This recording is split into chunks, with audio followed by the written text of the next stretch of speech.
Hi everyone, welcome to my YouTube channel. तो आज का हमारा video CTET paper first EVS के लिए है। इस वीडियो में हम ईवीएस के 31 क्वेश्चन से लेकर के 45 क्वेश्चन तक कराएंगे, यानी लगभग इस वीडियो में हम 15 क्वेश्चन कराने वाले हैं। तो आप लोग वीडियो पर कंटिन्यू बने रहिए। आइए चलिए हम 31 नंबर वाला क्वेश्चन बिना किसी देरी के करते हैं। तो देखिएगा, 31 नंबर वाला क्वेश्चन ये है कि शिक्षक को इन उत्तरों का सामना किस प्रकार करना चाहिए।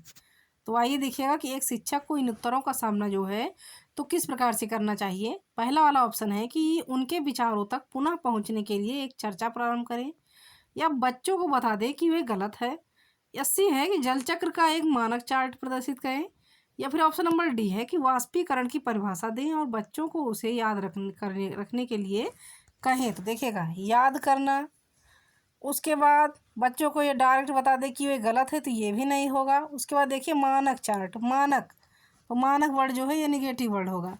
तो आइए देखिए कि शिक्षक को इन उत्तरों का सामना जो है तो इसमें पूछा गया है किस प्रकार से करना चाहिए। तो शिक्षक को इन उत्तरों का सामना जो है तो उनके विचारों तक पुनः पहुंचने के लिए एक चर्चा प्रारंभ करें। इसका सही उत्तर जाएगा ऑप्शन नंबर ए। आप देखिएगा अगला वाला क्वेश्चन, मुस्कान ने परिवहन में डीजल वाहनों का उपयोग निषिद्ध होना चाहिए विषय पर एक वाद विवाद का आयोजन किया। मुस्कान जो है तो ये एक छात्रा है, इन्होंने कहा कि परिवहन में डीजल वाहनों का उपयोग निषिद्ध होना चाहिए, इस विषय पर एक वाद विवाद का आयोजन किया। अब मुस्कान के द्वारा इस विषय पर कक्षा में वाद विवाद के आयोजन का क्या उद्देश्य है। तो देखिए पहला वाला ऑप्शन है कि वह आधुनिक वाहनों के उपयोग के लाभों पर छात्रों को संवेदनशील बनाना चाहती है, या देखिएगा ऑप्शन नंबर बी है कि यह इस मुद्दे पर छात्रों को कई दृष्टिकोण की सराहना करने में मदद करती है, या अगला है कि वह पूरी तरह से परिवहन में डीजल वाहनों पर प्रतिबंध लगाने की आवश्यकता पर छात्रों को संवेदनशील बनाना चाहती है, या फिर ऑप्शन नंबर डी देखिएगा कि यह छात्रों के विचारों को जानने और उन्हें सही करने में मदद करेगा। तो देखिए कि मुस्कान ने परिवहन विभाग में जो है इन्होंने तो डीजल वाले वाहनों का उपयोग करना जो है तो इन्होंने कहा कि ये निषिद्ध होना चाहिए। अब इस विषय पर एक वाद विवाद का आयोजन किया, यानी इस विषय पर एक बैठक बुलाई गई जिसमें वाद विवाद किया गया। अब मुस्कान के द्वारा इस विषय पर कक्षा में वाद विवाद के आयोजन का क्या उद्देश्य है, यही पूछा गया है क्वेश्चन में। तो देखिएगा कि मुस्कान के द्वारा इस विषय पर यानी डीजल वाले वाहनों को निषिद्ध करने के विषय पर वाद विवाद का आयोजन करने का उद्देश्य यही है कि यह उस मुद्दे पर छात्रों को कई दृष्टिकोण की सराहना करने में मदद करता है। इसका सही उत्तर हो जाएगा ऑप्शन नंबर बी। अब देखिएगा अगला वाला क्वेश्चन कि समूह कार्य में पर्यावरण अध्ययन कर रहे बच्चों की सामाजिक वैयक्तिक विशेषताओं के आकलन के लिए तो निम्नलिखित में से कौन सा उपकरण सर्वाधिक उपयुक्त होगा। तो देखिए, निर्धारण मापनीय सर्वाधिक उपयुक्त होगा, या फिर दत्त कार्य, या कागज पेंसिल परीक्षण, या देखिएगा ऑप्शन नंबर डी है कि मौखिक प्रश्न। तो देखिए कि समूह कार्य से पर्यावरण अध्ययन कर रहे बच्चों की सामाजिक वैयक्तिक विशेषताओं के आकलन के लिए तो सबसे उपयुक्त जो होगा सबसे उपयुक्त उपकरण पूछा गया है कौन सा होगा, तो वो होगा निर्धारण मापनीय। राइट आंसर इसका हो जाएगा ऑप्शन नंबर ए। अब देखिए अगला वाला क्वेश्चन है कि रोहित ने अपने छात्रों से उन बीमारियों पर समूहों में एक सर्वेक्षण करने के लिए कहा जिनसे उनके पड़ोस के लोग पीड़ित थे। अब पाठ्य पुस्तक में सर्वेक्षण का उल्लेख नहीं किया गया है। अब इस शिक्षण अधिगम की रणनीति के लिए कौन सा विकल्प प्रासंगिक नहीं है। तो देखिए कि इसमें पूछा गया है कि इस शिक्षण अधिगम की रणनीति के लिए जो है तो कौन सा विकल्प प्रासंगिक नहीं है, यानी रोहित ने अपने छात्रों से उन बीमारियों पर समूहों में एक सर्वेक्षण करने के लिए कहा जिनसे उनके पड़ोस के लोग पीड़ित थे। अब पाठ्य पुस्तक में सर्वेक्षण का उल्लेख नहीं किया गया है, यानी इस सर्वेक्षण का उल्लेख नहीं किया गया है। तो इस शिक्षण अधिगम की रणनीति के लिए तो कौन सा विकल्प जो होगा तो वो प्रासंगिक नहीं होगा, यही पूछा गया है क्वेश्चन में। तो देखिए पहला वाला ऑप्शन है कि इससे समुदाय को उन बीमारियों को समझने में मदद मिली जिनसे वे पीड़ित थे, या फिर इससे समुदाय के साथ बातचीत करने का अवसर प्रदान किया, या देखिएगा सी वाला है, इससे बच्चों को वास्तविक जीवन के साथ सीखने में मदद मिली। या फिर डी है कि इससे बच्चों को डाटा हैंडलिंग समझने और एक साथ काम करने में सक्षम बनाया। तो इसका सही उत्तर हो जाएगा कि इससे समुदाय को उन बीमारियों को समझने में मदद मिली जिनसे वे पीड़ित थे। तो ये वाला जो विकल्प जो होगा तो ये प्रासंगिक नहीं है, यानी इसका राइट आंसर हो जाएगा ऑप्शन नंबर ए।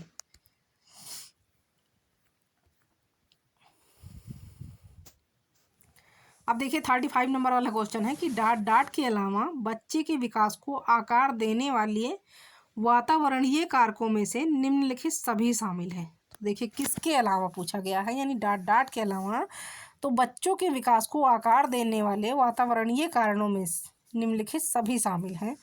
तो पहला वाला ए वाला ऑप्शन है कि शिक्षा की गुणवत्ता, यानी शिक्षा की गुणवत्ता के अलावा जो है तो बच्चे के विकास को आकार देने वाले वातावरणीय कारकों में तो निम्नलिखित सभी शामिल हैं। या फिर पौष्टिकता की गुणवत्ता के कारण, या अगला है कि शारीरिक गठन के कारण, या देखिएगा ऑप्शन नंबर डी है कि संस्कृति के कारण। तो इसका राइट आंसर हो जाएगा शारीरिक गठन के अलावा बच्चे के विकास को आकार देने वाले वातावरणीय कारकों में निम्नलिखित सभी शामिल हैं। तो इसका राइट आंसर हो जाएगा ऑप्शन नंबर सी। अब देखिए अगला वाला क्वेश्चन, तो नेक्स्ट नंबर वाला क्वेश्चन ये है कि निम्नलिखित में से कौन अंतरराष्ट्रीय ख्याति प्राप्त यानी वेट लिफ्टर है। अब वेट लिफ्टर वाला क्वेश्चन जो है तो ये बहुत पूछा जाता है। अब इसमें पूछा गया है कि कौन है ऐसी जो वेट लिफ्टर यानी अंतरराष्ट्रीय ख्याति प्राप्त, जिसको अंतरराष्ट्रीय ख्याति प्राप्त हो चुकी है, तो वो वेट लिफ्टर जो है तो वो कौन है। तो ए वाला ऑप्शन है सुनीता विलियम्स, या बी है बछेंद्री पाल, सी है सूर्यमणि, या देखिएगा डी है कर्णम मल्लेश्वरी। तो अंतरराष्ट्रीय ख्याति प्राप्त से जो वेट लिफ्टर हैं तो वो है कर्णम मल्लेश्वरी। इसका राइट आंसर हो जाएगा ऑप्शन नंबर डी।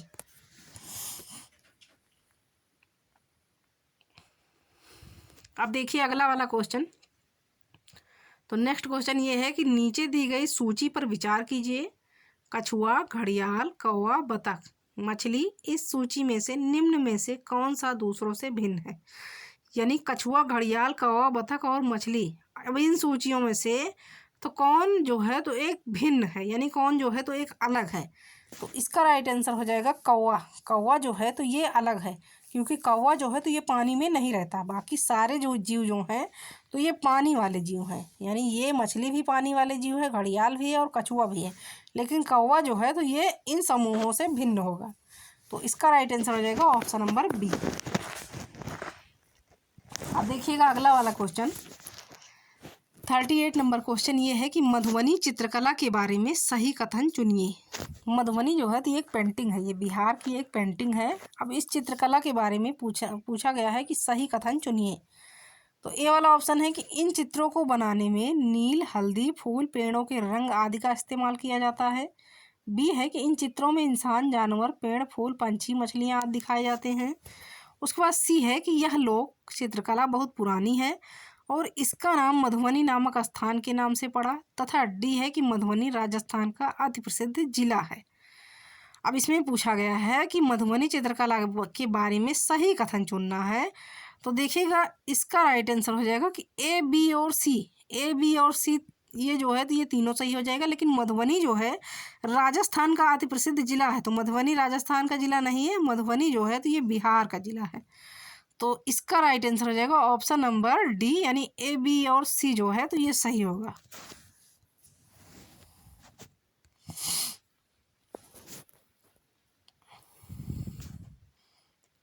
अब आइए देखिएगा अगला वाला क्वेश्चन कि एक किसान दानों को भूसे से अलग करना चाहता है, जिस प्रक्रिया से यह किया जाता है वह कहलाती है। तो देखिए वह प्रक्रिया क्या कहलाती है कि दानों से भूसा अलग करने, यानी भूसा जो है अलग करना है दानों से, तो यह प्रक्रिया क्या कहलाती है। पहला वाला ऑप्शन है कि फसल की कटाई, या हस्तचयन, या फिर थ्रेसिंग, या निष्पावन।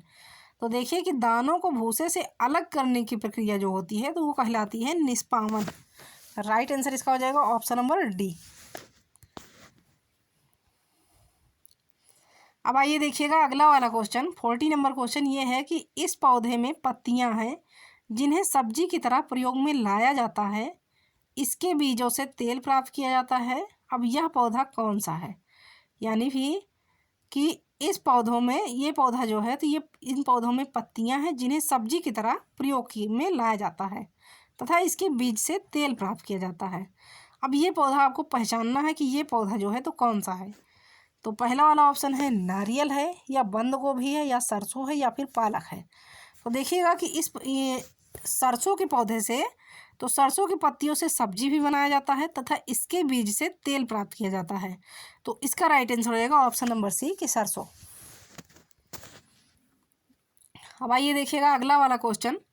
तो नेक्स्ट नंबर क्वेश्चन ये है कि निम्नलिखित में से जीवन प्रक्रियाओं का कौन सा युग्म पेड़ पौधों और जीव जंतुओं दोनों में मिलता है। तो आइए देखिएगा ए वाला ऑप्शन कि वृद्धि और भोजन बनाना, बी वाला है प्रजनन और भोजन बनाना, सी है कि प्रजनन और अंकुरण, या फिर डी है कि वृद्धि और प्रजनन। तो देखिए पूछा गया क्वेश्चन में कि निम्नलिखित में से जीवन प्रक्रियाओं का कौन सा युग्म पेड़ पौधों और जीव जंतुओं दोनों में शामिल है। तो इसका राइट आंसर हो जाएगा कि वृद्धि और प्रजनन, यानी ये युग्म जो है तो पेड़ पौधों और जीव जंतुओं दोनों में शामिल है। राइट आंसर इसका हो जाएगा ऑप्शन नंबर डी। अब आइए देखिएगा अगला वाला क्वेश्चन।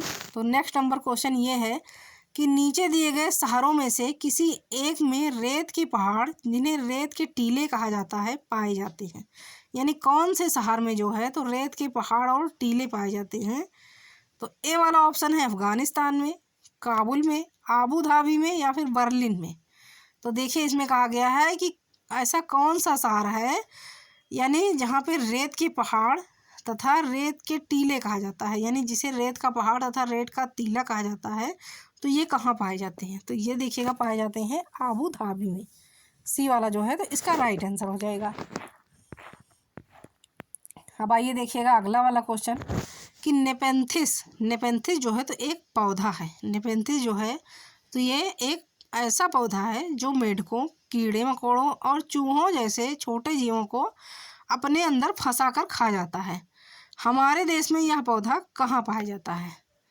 तो पहला वाला ऑप्शन है असम में, बी है उड़ीसा में, उसके बाद सी है अरुणाचल प्रदेश में, तथा डी है मेघालय में। तो देखिए नेपेंथिस पौधा को कीटभक्षी पौधा भी कहा जाता है।